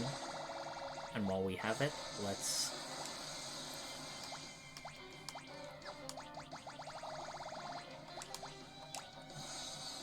do Reflect on half our party.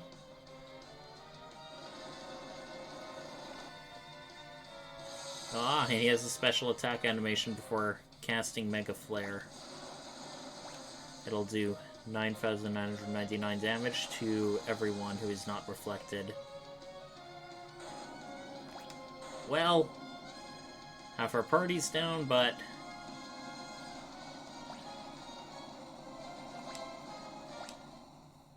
Your spirit and strength are worthy indeed. Yes! And that marks all of the summons, I believe. Except for the optional drops, of course. I'll probably grind for those off screen.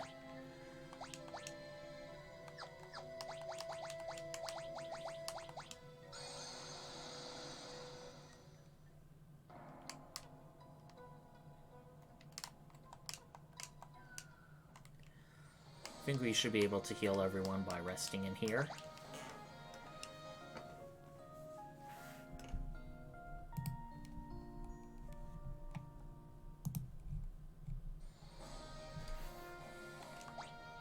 Yep. We're all good.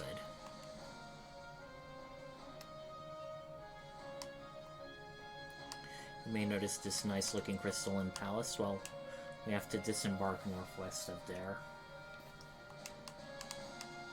That's going to be our major location. There aren't many other places you can go to on the moon at the moment, so it is pretty small. Smaller than Earth, and obviously. Okay, we are fighting abyss worms. Forgot what their deal is, so I'm gonna scan them.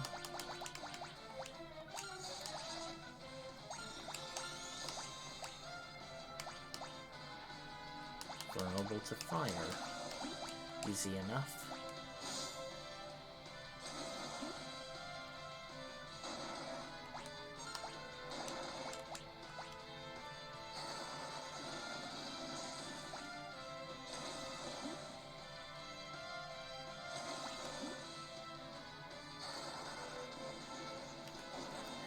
That's yeah, that's definitely overkill.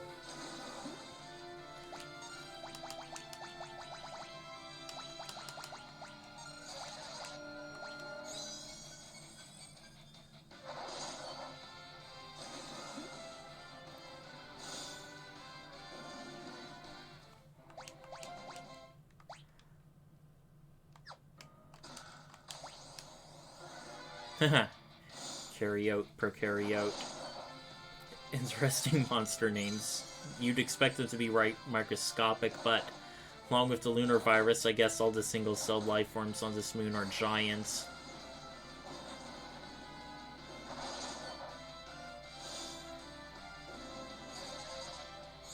That's a waste, again.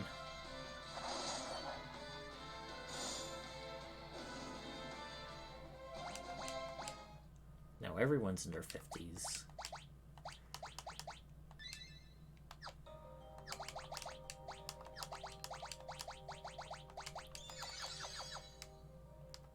And this music, it has a dreamlike quality almost.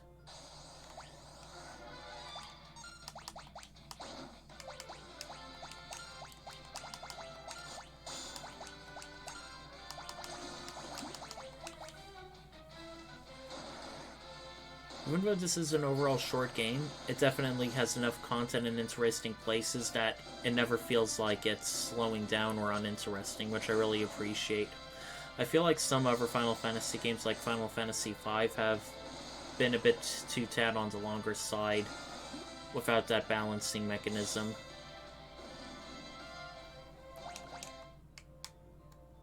Because there were times in Final Fantasy V where I'm like, it doesn't exactly have to be this. Ooh, Comet.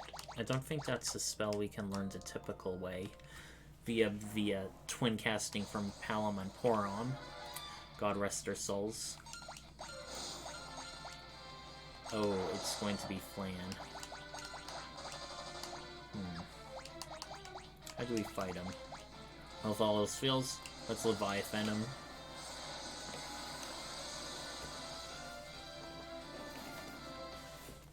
Nice. Is there anything to the north? Nope. Is there anything to the northeast? Nope. Just gotta keep heading south.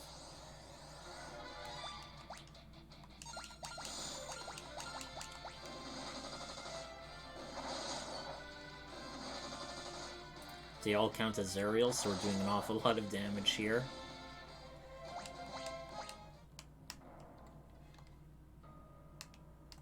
To Eastern Lunar Path. No chests, no items. We're into clear. Okay. This is gonna be interesting. Hopefully his ninjutsu should deal a good amount.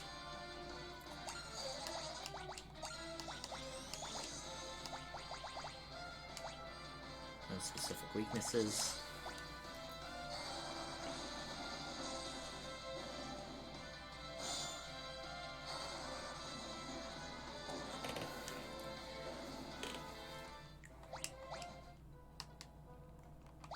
Nothing to the southeast. Crystal Palace. There's nothing here, but in the corners are these special places where we can restore ourselves. May as well. The battles haven't been too tough, but they've been doable. Don't know why they didn't just make them one convenient location. Ah, looks like someone else is here, but who?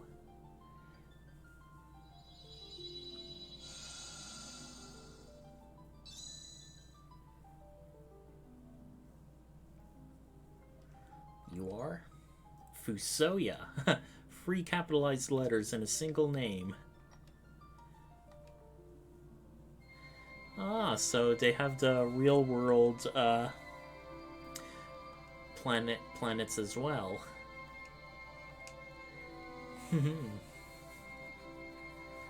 Getting some sci-fi elements in our fantasy now. Who could this person be? I mean, our questions are a bit limited. Of course it's Golbez. Or, no wait. It's, of course, the power behind a throne, seemingly.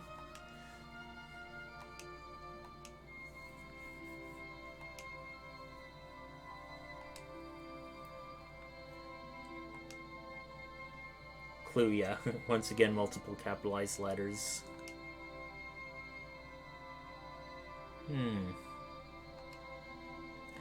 Looks like the Lunarians inadvertently taught us a lot of stuff.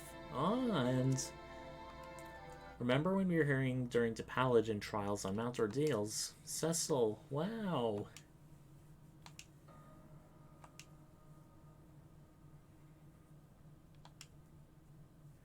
Guess that there's one mystery found out.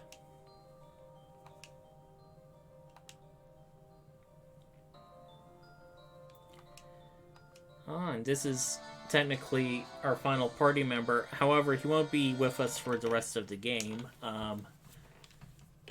So, Fusoya is much like Tella. He is pretty much a pure mage. He equips mostly arrows and staffs.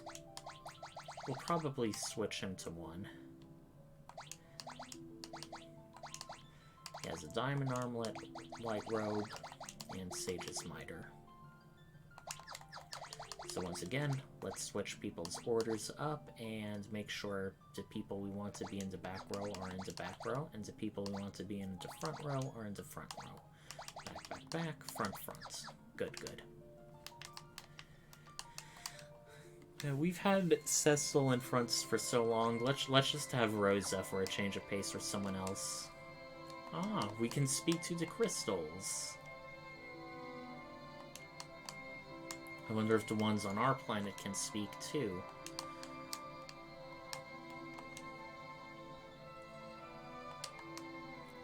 Yeah, we can't go through here just yet.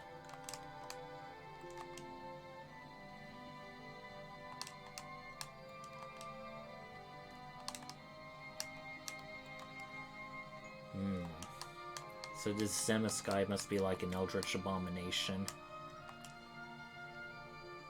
That has been kind of like a running theme with a lot of Final Fantasy games, like how in Final Fantasy IX you have Necron, who's like a primordial god of death. Final Fantasy VII you had the weapons, which were unleashed to protect the planet by destroying humanity. And then in, let me think what others there are. Right now, I want to show off Fusoya in combat once his bar comes up.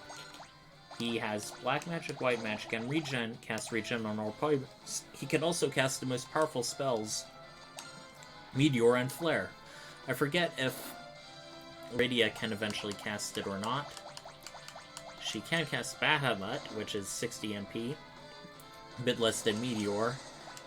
I know it may feel like a bit of a waste to just start blasting these relatively weak flans, but it gives me an opportunity to strut our stuff.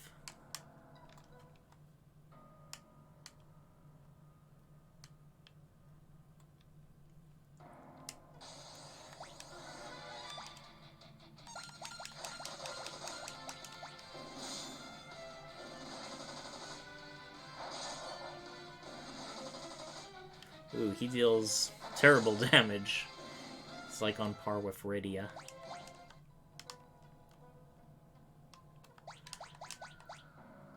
Let's just see his magic. Yeah, he definitely has, like, everything that can be learned.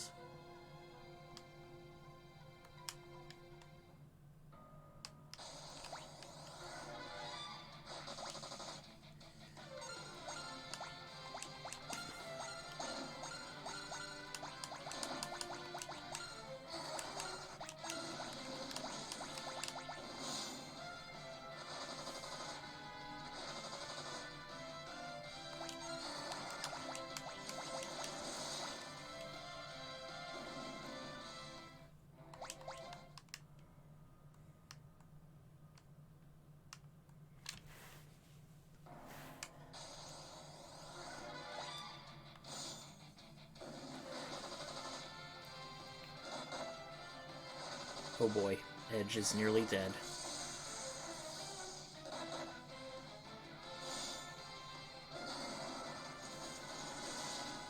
But we got him dead to rights.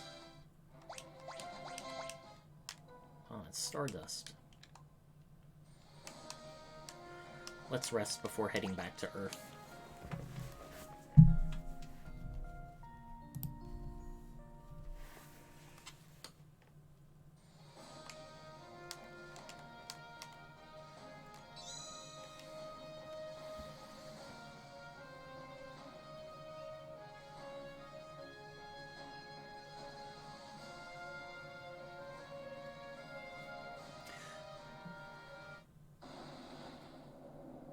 And as we come back, we have a big cutscene.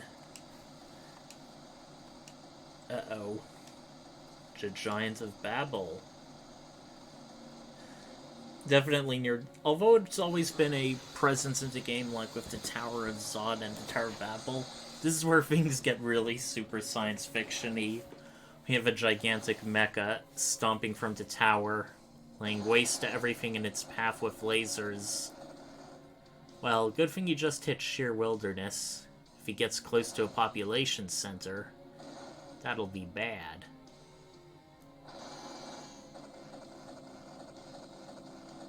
He's just showing off right now.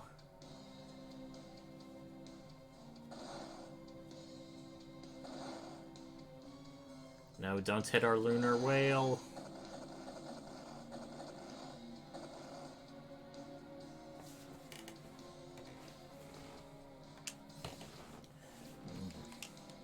Damn it indeed. But we see something else. Ah, the dwarven tanks. Yeah, baby.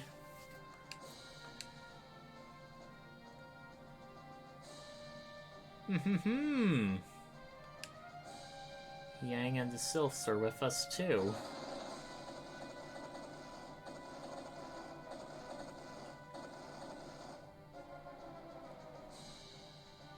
But it's not just the dwarves fighting. Could this be Sid and the Red Wings? Or, well, maybe the ones that didn't throw their lot in with Golbez. Oh, they're revived! So it's also the Mysidians. Edward's here too. Man, all of the old gang is coming back together. This feels great. All but Kane, sadly. Ha ha ha! Yep. Much like the Lunar Whale, this giant creature is a dungeon.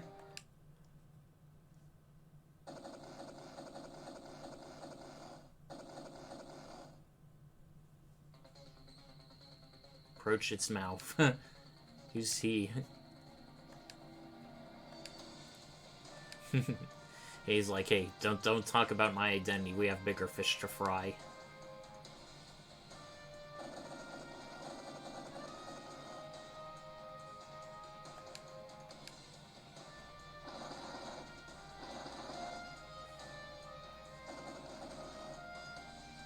Wee.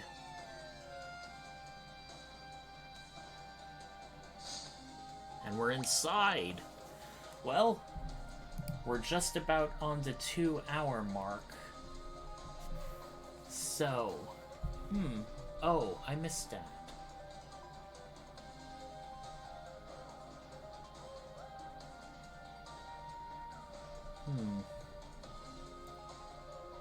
Haven't heard of this person before, but, well,